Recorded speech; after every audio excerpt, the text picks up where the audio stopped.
I'm recording my homily for the fourth Sunday of Advent. And I know it doesn't make any sense because we're already in Christmas. We have all our Christmas decorations up, but I'm recording my homily from still this last weekend. A lot has happened since that last weekend, but I still wanted to record the homily for the fourth Sunday of Advent.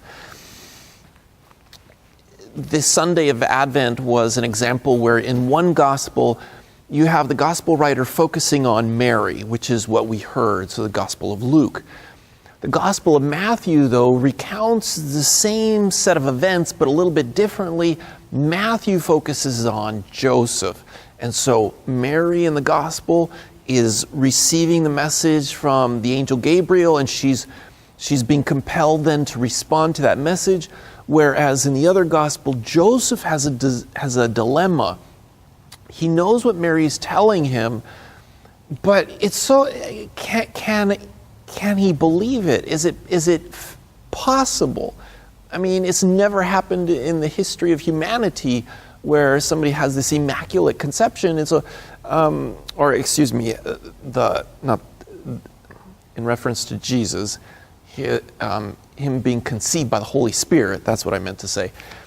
And so for Joseph, he's really struggling, so he had to have that intervention in order to change his heart, to really open up to what he was being called to do. And the same is happening for Mary. So different gospels taking it from two different directions, but yet these two people, Mary and Joseph, both are being called to have their lives completely transformed forever. And so I want to go into a little bit of that. What it is that enters into our life and impels us to change our lives forever. I was reading an article, and I'm not done reading it, but it's an article by Bishop Robert Barron, and it was in the Catholic magazine called First Things. If you've never read it, First Things is kind of an academic Catholic magazine. They often have very big words. I usually have to have my dictionary out on my phone because I'm not the brightest bulb in the tree, but I do enjoy reading the articles. So Bishop Barron had an article in this last edition, and he's talking about how we can engage our world in terms of the faith. And so he breaks it down, at least so far where I'm at in the article, because I haven't read it all, but he breaks down our culture in two ways, and then shows how they respond to us as Catholics and how perhaps we can respond back. And I want us to take this in to understand how we can transform and be transformed, and what it is that transforms us, okay? All right, so in our culture, there's two ways. Now, before I go into those two ways, I want us just to lay a foundation and remember, in the Catholic Church, we claim authority in two areas. We claim authority in being able to teach in morality. So being able to teach morality, not immorality, morality, right? In the area of morality, sorry about that. To be able to teach morality. And so morality is the summation of love of neighbor. It's being able to discern in the world right from wrong and use the principles that God has given us in our conscience, in natural law, as well as divine revelation. And so we're able to live lives rightly and reject all that is bad. That's morality. And that sums up our relationship with each other as brothers and sisters. Okay? So the church claims the ability to teach and interpret revelation on issues of morality. So that's the first one. Okay? So hang on to that. We'll get to that in a second. The other half of that which we claim authority on is issues of faith. So faith and morals, right? So the issues of faith have to do with our love of God. So we love God with all our heart, mind, soul, strength. That's the summation of what we would describe as issues of faith. Faith is, what do we believe about God? What do we believe about our relationship with God? And how do we understand ourselves in terms of that relationship? Okay, so faith and morals, these are the two areas the Catholic Church claims authority in. Any area outside of that will only find its its not value. We only need to teach in that area if it begins to enter into faith or morals. Okay? All right. So, Bishop Barron says that our culture right now, which is clearly showing this in its attributes, at its core, is our culture is relativistic. Okay, so it's relativistic, which means things are relative; they're not absolute. So if I go up to a person in our culture and say, this is right and this is wrong, these are absolute, the person in our culture who's a relativist would say, whoa, it may be right for you or wrong for you, but I get to decide whether it's right or wrong for me.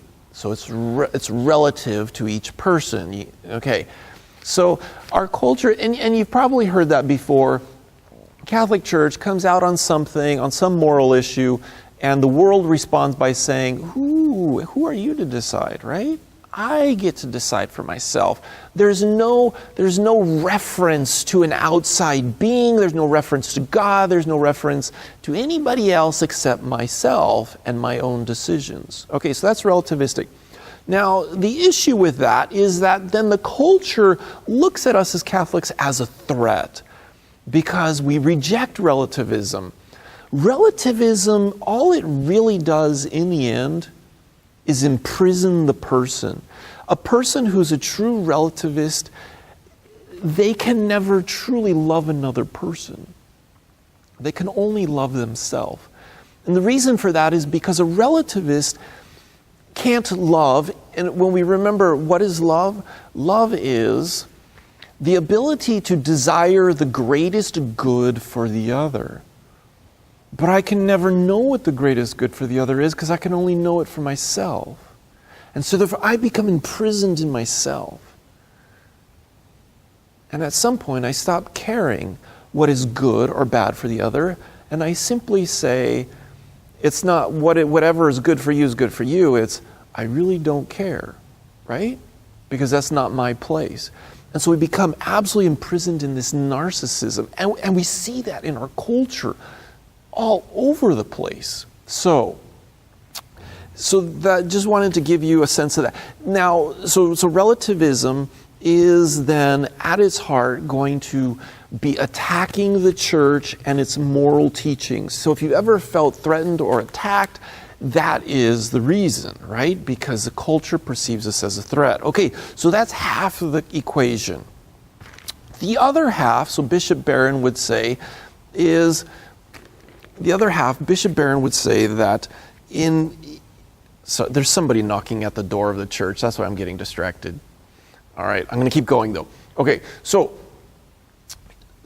Bishop Barron would say that our culture has become focused on science. So science, in some ways, has become the new religion. Science has the answer for everything. If you were to go back a couple hundred years, they would say science didn't have all the answers, it wasn't advanced, and so religion just kind of filled in the blanks, right? Just kind of filled in the blanks. But now that science is more advanced, it doesn't need religion because, as I think they would say, religion really in the end is simply superstition. It's because we didn't have the answers, so we would default to God. That's such a completely poor understanding of religion, but that's how science perceives it. We have all the answers, okay? Now, science, therefore, and those who would follow science absolutely, which the relativists and the scientists, you don't think they would really get along because their views are very different. But anyways, the scientists would say, faith is hostile to science, therefore we don't need it. So the relativist attacks the church on morality, the scientist attacks the church on faith. Okay? All right. So Catholic Church is right in the middle. So if you ever feel embattled from both sides of the culture, that is why. Okay. Now, I want to go a little bit deeper with that, because they're both missing something very important. Without faith, they're missing something very important. So I was talking to my mom the other day, and she was telling me how she had watched this talk by some group or by some person. And so he was talking about DNA. So, right, DNA is our genetic identity. It is in every single cell in the body, right? It's in your toenails, it's in your hair, it's in your hands, it's in your skin, blood, eyeballs, it's in everything, okay? So that's why on these crime shows, the first thing they want to find is any scrap of skin or blood or anything as proof of the presence of the person, like who was doing the crime or whatever, right? Because in that, they can identify the person. Now, there's a couple things that DNA tells us, okay, which is pretty phenomenal because it's any cell in the body has this in it. So the first thing DNA can tell us, well, one, it can verify that whoever this cell belongs to is in fact human, as opposed to an animal, right, or anything else. Okay, so it can prove that this person is human. The other thing the cell can do is it can prove, or it can say whether this person is male or female. It tells you the sex of the person, okay? Now, my mom, when she was calling me and telling me about this, she said, I never really thought about that every single cell in our body has it encoded to say that we are male or female.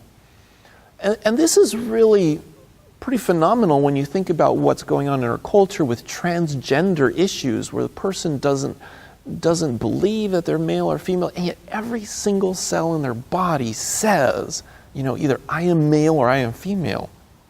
Okay, some other things DNA says is it tells the origins of who you are.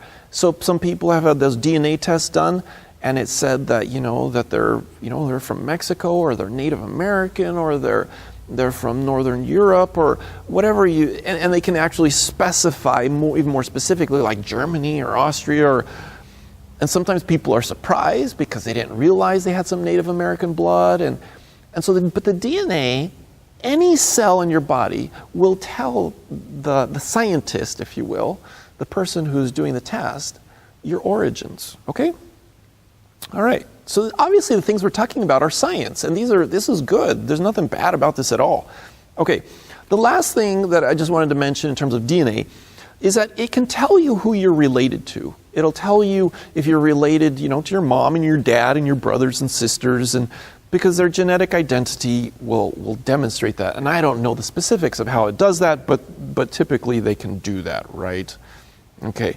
An example is if there's an argument over who's the father of a child, they can have a DNA test done.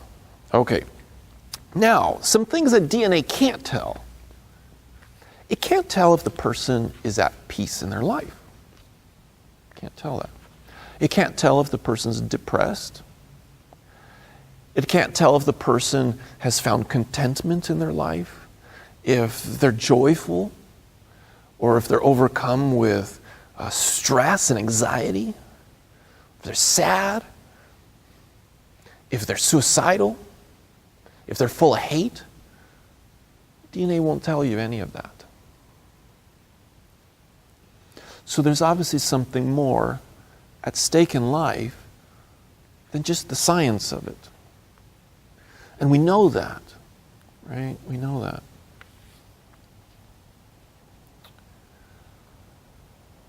Just a little story. So a couple of years ago, there was a group of Knights of Columbus who had purchased an ultrasound machine for a clinic near one of the parishes where I was assigned. And they wanted me to go and bless the ultrasound machine, and so I was more than happy to do that. So this clinic does pregnancy tests, and now that they had an ultrasound machine, they would start doing ultrasounds. When I went there, they had been using the ultrasound machine for a little while before I had blessed it. And they shared with me a little story. One of the nurses shared a story. And so there's this young man and young woman that came in to do a pregnancy test, and the test came back positive. And so just in the course of the conversation, the young man and the young woman had decided that they were going to have an abortion. Now, we're entering into two areas here, right? I would say, well, science, right? Or if you want to even extend it out to faith, but science and morality, okay? Now, the relativist would walk into this situation and say to this couple, you get to decide what is right or wrong. You get to decide if abortion in your situation is right or wrong. It's your decision, right? It's your choice. That's what we often hear. So that's the relativist. The scientist would come in and say, well, look at this is what science is being able to show you, that you're pregnant. This is a situation, okay? But now we want to bring in faith. We want to bring in something more profound. You see, science can only tell you so much, and then it has its boundaries and it stops. And that's where faith keeps going. And so faith at its very heart is rooted in a relationship in love with God and our neighbor. So the nurses who were talking to this couple said, well, hey, you know what? Why don't we just do an ultrasound? It's free. It won't take very long. Let's just do an ultrasound. And the couple was like, okay. So they go in and do an ultrasound, and they're doing the little thing, right? Whatever you call that thing in an ultrasound. And it's coming up on the screen, and the nurse begins to describe on the screen what they're looking at, okay? And what they're hearing as well. So ultrasound, it's using sound waves, right? And so they begin to hear this heartbeat. And she tells them, well, this is the heartbeat of your baby. Now, the dad is just stunned. He's absolutely stunned. He's like speechless, right? So she keeps going on, and he says, here's the head and the legs and the arms and all that. And so finally he just goes, as a question, that's my baby? That's my baby? And then he kind of collects himself, and he's like, that's our baby. And you're having, in a matter of seconds, his whole understanding of his identity is changing, all because he's seeing this child. The nurse said that the dad ended up just falling on his knees and just started weeping, just started crying. And so he's having this moment where he's realizing that he is a dad. And that even though maybe they weren't married, he is, in a sense, a husband, because it's a relationship with all three of them, the baby, the mom, and the dad. And it was just overwhelming for him. Now, science is working. It's showing them the truth. That's the beauty of science. Science shows us the truth in terms of creation. Now, the relativist would be kind of upset because it doesn't seem like this guy, this man, is now simply confined to deciding for himself whether something's right or wrong. He's being transformed by the truth. And he's now seeing himself change. He's not deciding what's right or wrong. He's simply receiving what is right. And it's changing him. And those kinds of moments change us forever. We never recover, in a good sense. Joseph, I want to talk a little bit about Joseph. Joseph is in a moment, remember when he first hears about Mary being pregnant, where science, if you will, the logic of it is, she must have been with another man. I mean, that's really the only explanation, right? And so he basically wants to respond to that, and he's going to divorce her. Now, he's not going to do anything, try to be mean to her about it, but he's going to divorce her, because that simply makes sense. Now, the relativist would enter into Joseph's life and say, you get to decide what's right or wrong. It's just completely up to you, right? So that's where he's at. But then he has a dream. You have this messenger from God who opens his heart, and in a sense it's like he gives him a spiritual ultrasound. And Joseph begins to see himself in his relationship with Mary and relationship with God as having this very clear purpose and mission in it. Now, he's not the biological father of Jesus, but he is going to be dad in the earthly sense. And Joseph's heart opens. He says, I want that. I can do that. I can be a good husband. I can love this child with all my heart.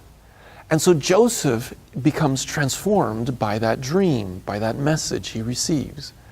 Mary is transformed by what happens to her. And she says yes with all her heart, right? And so we see the limitedness in our culture where they've sold out. They forgot the things that are most important. And so our faith helps to keep that in the forefront. And that's the message that we can bring.